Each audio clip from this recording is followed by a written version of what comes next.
In our previous video with Dr. Ramani, we talked about the signs to look out for when dating a narcissist. Now we're going to talk about the 4 different types of narcissists. Dr. Ramani, thanks for being back here with us. Thanks for This having topic is so fascinating, especially being in Los Angeles, which I feel like might be the narcissistic capital of the world. You know what I said to someone once? I said, you want to study tortoises? Work in the Galapagos. You want to study narcissism?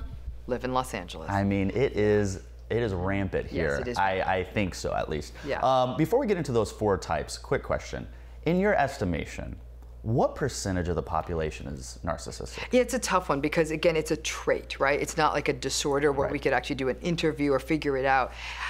It's you know, if I were to hazard a guess, like people who are noticeably narcissistic, we're like, whoa, you know, I would put that number probably to 10 to 15%. Wow. By no means do I think it's a majority. When you think of your own friends, most of them are sane, good, empathic, kind people. But I do think that at 10 to 15%, that's a lot of people. Now, again, I'm sort of pulling that number out of the air. It's just a difficult statistic to get. Not to mention that the measurement skills we have are not very good. Right. Yeah. But to think even if you're in a room of 20 people, 1 to 2 of them easily actually would be classified as narcissistic. And it depends on what kind of room. Like, you know, if you're sort of like an entertainment industry effect, I'm going 50%, you know, but if you're, you know, or you're like a lawyer banker meeting or something like that. A little higher. But I don't know, if you're at some sort of like a community volunteer meeting, probably 1 to 2 is more Very good likely. point. Yeah. So I was shocked to find out that there is not just a blanket term, narcissism or narcissistic. There's actually 4 different categories for this. Let's talk about those. Yeah, if you look at the research, and this is definitely, as I've gone over the years looking at what's been written, I really do think that 4 primary types have emerged. They're sort of our classical grandiose narcissists. That's sort of like the, I don't know, the Chanel suit of narcissism. It's the classic representation of the person who's sort of very egotistical, arrogant, attention-seeking, validation-seeking. Look at me, I'm so great. Don't I have a beautiful house? They don't stop to listen to anybody. Again, your garden variety grandiose narcissist, okay? Far more problematic is the malignant narcissist. This is the person who is all the things the grandiose narcissist is, lacking empathy, entitled and grandiose and big and pompous, but they're also really mean. Oh. They will do really bad things. They almost feel like they're a little bit psychopathic. They often won't even feel that bad, maybe a little bit guilty, but not like, really. What do you mean they do bad things? They will steal money from a company. They will cheat on their partner. Oh, like really bad things. Like really bad things. Yeah, no. I'm not taking like saying like take more peppermints than they should from. Like, yeah, that's kind of what I was thinking. No. I'm talking like big ticket bad. And they'll lie, they cheat, they steal. These are your Bernie Madoff types. You know, like really malignant. They just sort of they make great criminals.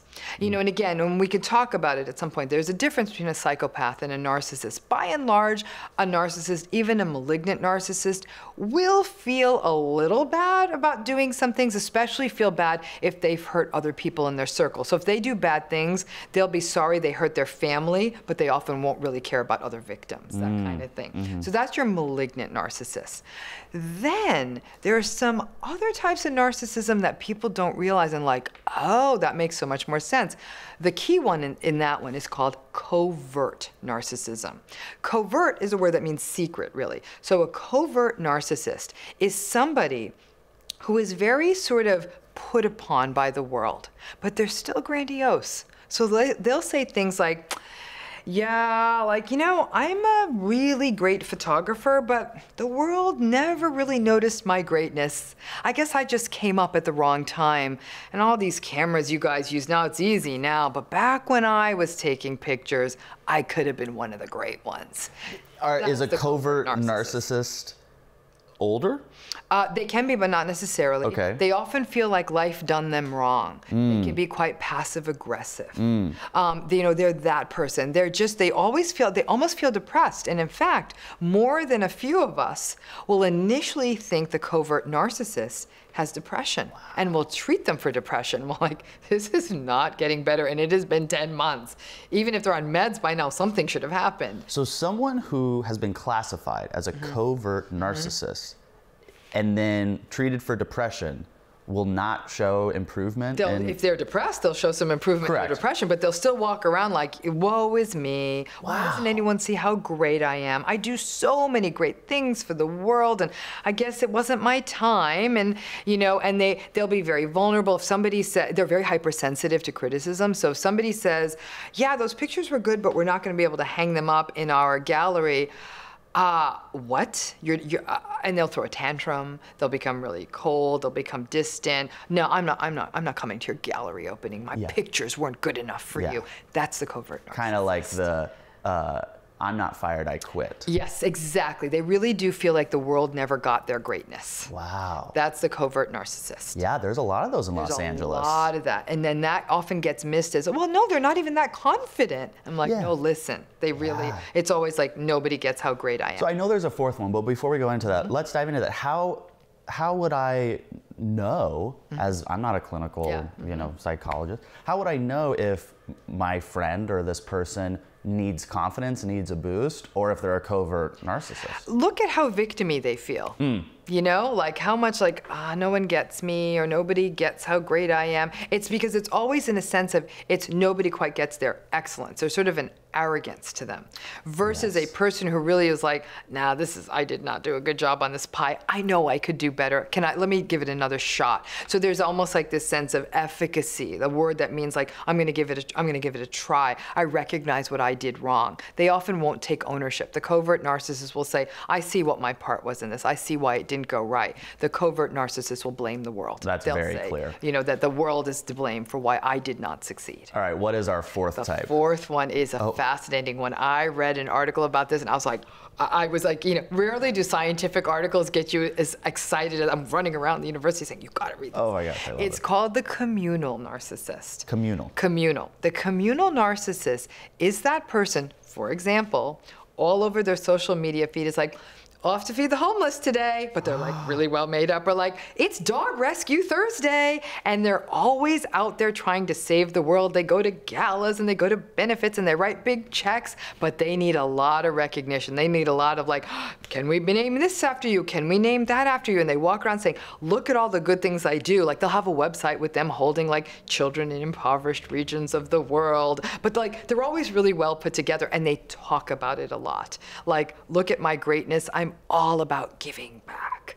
And that's your communal narcissist, because what you will see is a tremendous lack of empathy for the so-called people they're trying to help, and in essence, sometimes even a grandiosity, like I'm above these things I'm rescuing, helping, give me oh so much recognition, and they seek a lot of validation for all their good works. Oh, I know people watching right now are going, I know that person, I know that person. And if you're not, maybe you are that person. But like, I know that person, I know that person. I was given some really great advice by somebody out here in Los Angeles, and he said, and it was to a group of people, he said, you need to go volunteer.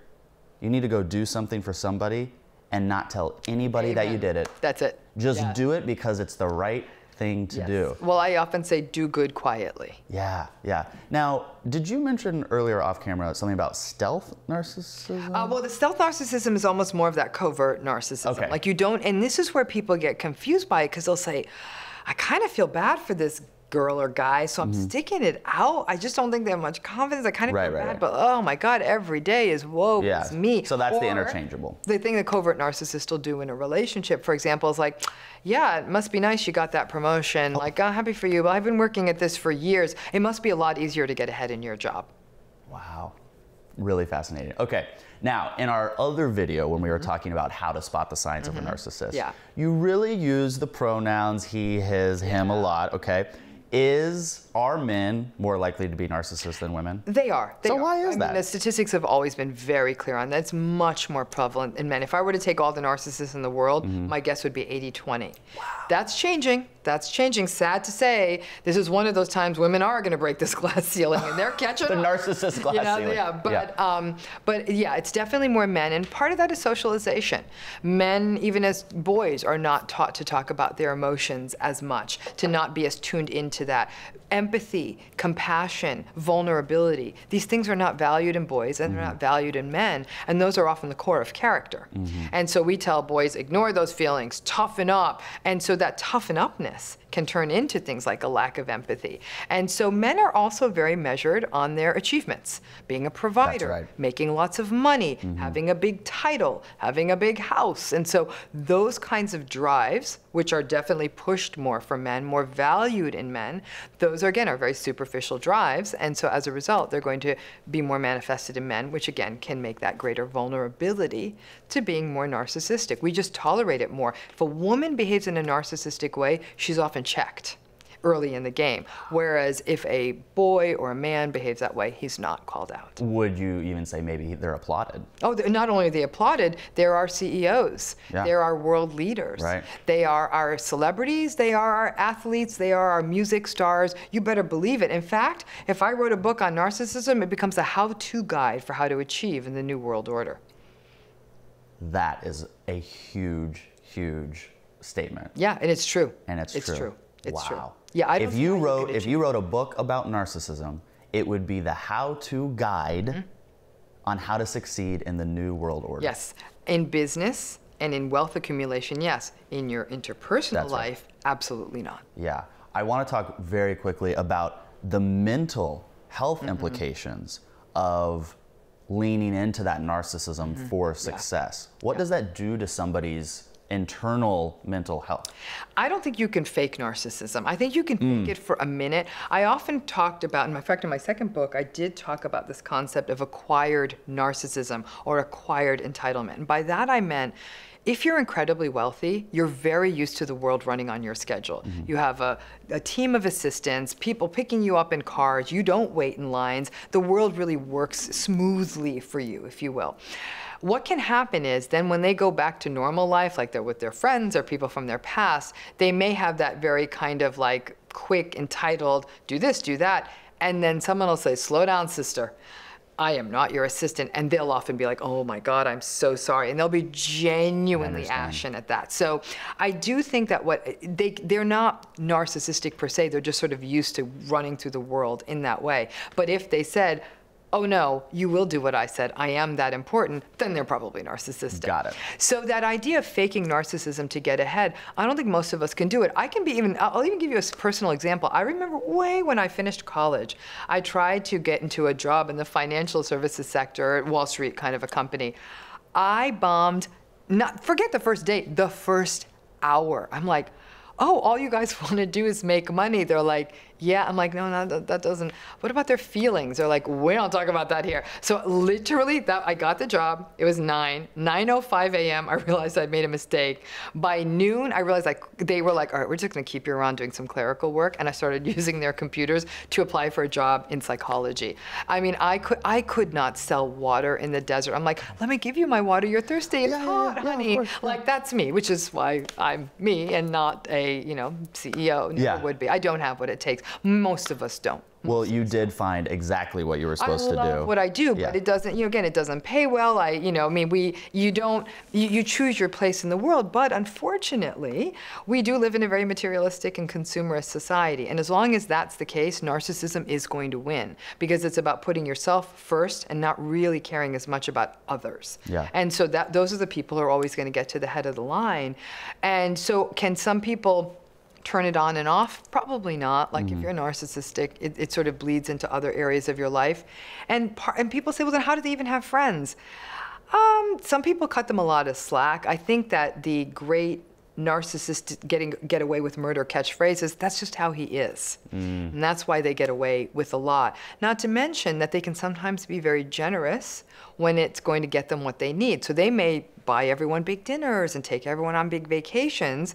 So it creates this illusion that there's lots of people around them.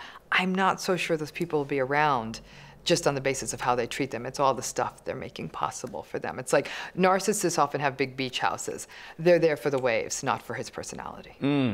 Well said. Excellent. Always fascinating to talk to you. Thank you so much. Thank you. For more information on all things mental health, make sure you go to MedCircle.com. There you can get a digest of all of the relevant mental health news sent directly to you exactly when you need it. Are you dating one of those types of narcissists? Let us know in the comment section below. Thanks again for watching. My name is Kyle Kittleson, and this is MedCircle.